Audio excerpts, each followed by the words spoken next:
प्रिय बच्चों, आज मैं आपको पढ़ाने जा रहा हूँ कक्षा 9 की संस्कृत की पाठ्य पुस्तक सेमुसी।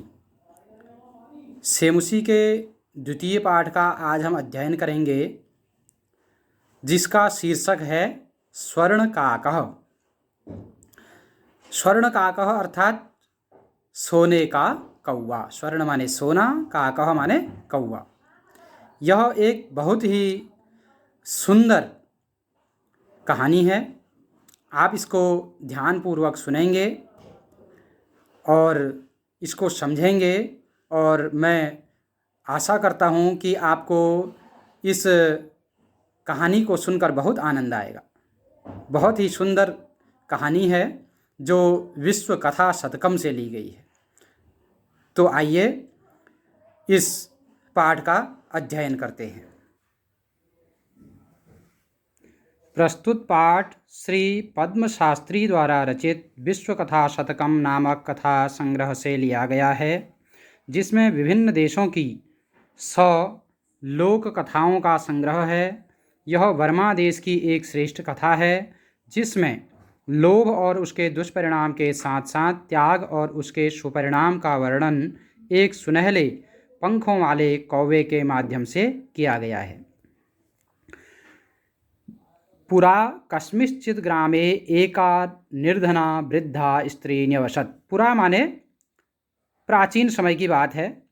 कस्मिंश्चित् ग्रामे किसी गांव में एका निर्धना वृद्धा स्त्री न्यवसत्, एक बहुत ही निर्धन वृद्ध स्त्री निवास करती थी, रहती थी।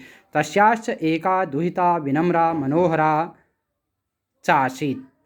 तस्याश्च, तस्या माने उसकी, उस वृद्धा की, माने दुहिता माने पुत्री, विनम्रा बहुत ही विनम्र, मनोहर और आशीष, विनम्र और मनोहर थी। उसकी पुत्री बहुत विनम्र और मनोहर थी। एकदा माने एक बार, माता स्थाल्यां तंडुलान निक्षिप्य पुत्रीम आदिदेश।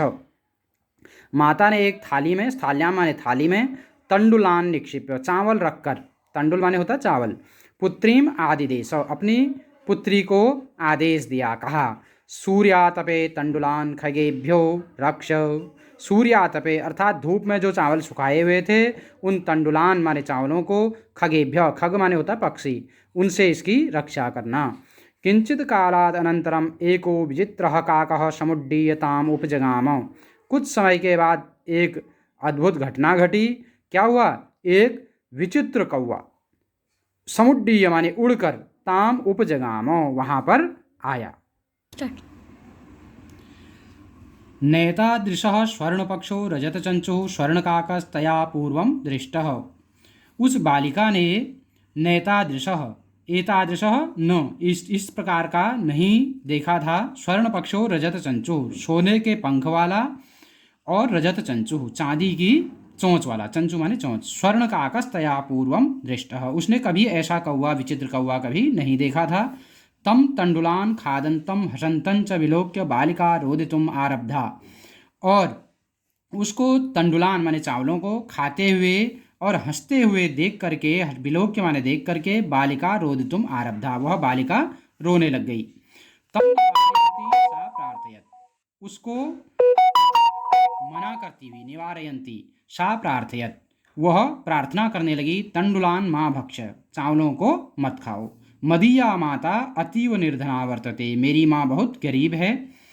स्वर्णपक्षः काकः प्रोवाच, सोने के पंख वाला काकः माने कौवा, प्रोवाच बोला, माँ शुचः, चिंता मत करो, सूर्योदयात् प्राक् ग्रामात् बहिः पिप्पल वृक्षम अनु त्वया गंतव्यम। सूर्योदय से पहले ही गांव के बाहर पिप्पल वृक्षम अनु, पीपल के वृक्ष के नीचे, त्वया आगंतव्यम, त्वया गंतव्यम, तुम आ जाना। अहम तुभ्यम तंडुल मूल्यम दास्यामि, मैं तुम्हें इन चावलों का मूल्य दूंगा। प्रहर्षिता बालिका निद्राम अपि न लेभे। प्रहर्षिता माने प्रसन्न हुई बालिका को नींद भी नहीं आई, निद्राम अपि न लेभे। सूर्योदयात् पूर्वमेव सा तत्रोपस्थिता, सूर्य उदय से पूर्व ही वह वहाँ उपस्थित हो गई। वृक्षस्य उपरि विलोक्य सा च आश्चर्यचकिता संजाता, वृक्ष के ऊपर जब उस बालिका ने देखा तो वह आश्चर्यचकित हो गई। यत् तत्र स्वर्णमय प्रासादो वर्तते, वहाँ पर क्या था? स्वर्णमय मतलब सोने का, प्रासाद माने महल, वर्तते माने है। यदा काकः सयित्वा प्रबुद्ध तदा तेन स्वर्ण गवाक्षात् कथितम हंहो बाले, जब यदा माने जब, काकः माने कौवा, सयित्वा माने सो करके उठा, तेन स्वर्ण गवाक्षात् सोने की खिड़की से, गवाक्ष माने होता है खिड़की, कहा हंहो बालिके, अरे बालिके त्वम आगता, तुम आ गई हो। तिष्ठ अहम तत्कृते सोपानम अवतारयामि, रुको मैं तुम्हारे लिए सीढ़ी लगाता हूँ। सोपान माने सीढ़ी। तत्कथय, कहो स्वर्णमयम रजतमयम युत ताम्रमयम वा, तुम कौन सी सीढ़ी से आओगी? स्वर्णमय सोने की सीढ़ी से, रजतमय चांदी की सीढ़ी से, अथवा तांबे की। कन्या प्रावोचत, कन्या बोली अहम निर्धन मातुर दुहितास्मि, मैं तो बहुत गरीब माँ की बेटी हूँ। ताम्र सोपानेनैव आगमिष्यामि, तांबे की सीढ़ी से ही आ जाती हूँ। परम स्वर्ण सोपानेन सा स्वर्ण भवनम आशसाद, लेकिन कौवे ने उसके लिए सोने की सीढ़ी लगाई और उससे वह उस प्रासाद महल में गई। चिरकालम भवने चित्र विचित्र वस्तूनि सज्जितानि, कुछ समय बाद जब कन्या ने देखा तो वहाँ विचित्र विचित्र चीज़ें थी उस प्रासाद महल में। दृष्ट्वा सा विस्मयम गता, देख करके उसको आश्चर्यचकित हो गया। श्रांताम ताम विलोक्य काकः प्राह, उसको आश्चर्यचकित देख करके कौवा बोला पूर्वम लघु प्रातरासः क्रियताम, पहले थोड़ा नाश्ता कर लीजिए। लघु प्रातरासः माने नाश्ता। वद त्वं स्वर्णस्थाल्यां भोजनम करिष्यसि किं वा रजतस्थाल्यां उत ताम्रस्थाल्यां, बताओ तुम किस में जो है भोजन करोगी? सोने की थाली में, रजतस्थाल्यां चांदी की थाली में, ताम्रस्थाल्यां तांबे की थाली में। बालिका व्याजहार, बालिका बोली ताम्रस्थाल्याम एव अहम निर्धना भोजनम करिष्यामि, बोली मैं गरीब हूँ, मैं तो तांबे की थाली में ही भोजन करूँगी। तदा सा कन्या आश्चर्यचकिता संजाता यदा स्वर्णकाकेन स्वर्णस्थाल्यां भोजनम परिवेशितम, यद तदा माने तब, सा कन्या वह कन्या आश्चर्यचकिता संजाता आश्चर्यचकित हो गई, यदा माने जब, स्वर्णकाकेन स्वर्णस्थाल्यां भोजनम परिवेशितम, उस सोने के कौवे ने सोने की थाली में ही भोजन परोसा। नैताधिक स्वाद भोजनम अद्यावधि बालिका खादितवती, ऐसा स्वादिष्ट भोजन बालिका ने इससे पहले कभी नहीं खाया था।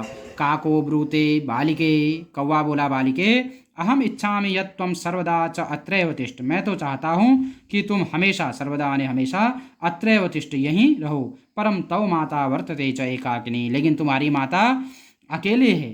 त्वं शीघ्रमेव स्वगृहं गच्छ, इसलिए तुम शीघ्र अपने घर जाओ। इत्युक्ता काकः कक्षाभ्यंतरा त्रिस्रो मंजूषा निस्सायतां प्रत्यवदत्, ऐसा कह करके कौवे ने एक कमरे से एक मंजूषा अर्थात एक पेटी, एक संदूक निकाला।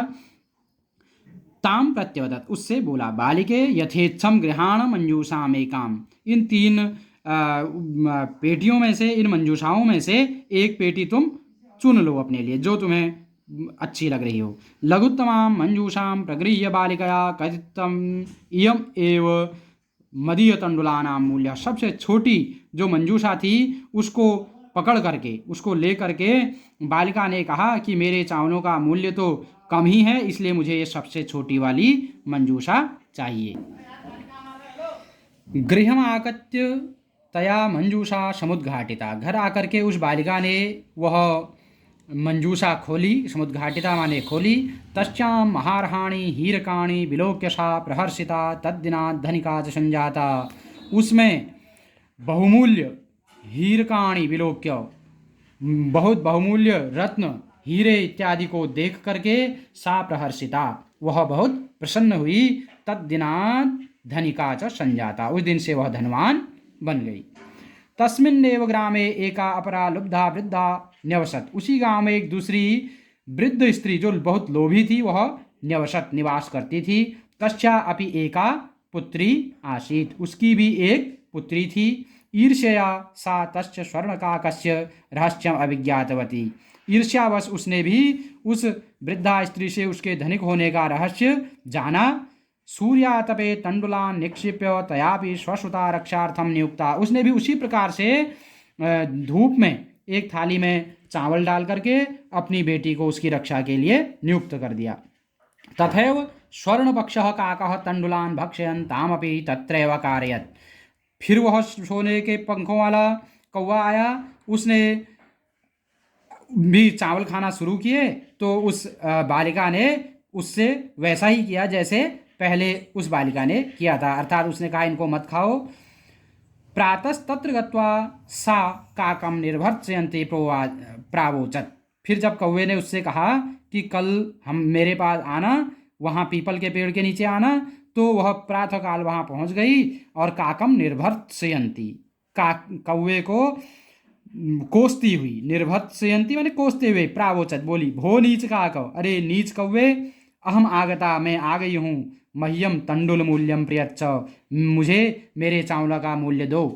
काको अब्रवीत, कौवा बोला, अहम तत्कृते सोपानम उत्तारयामि, मैं तुम्हारे लिए सीढ़ी लगाता हूँ।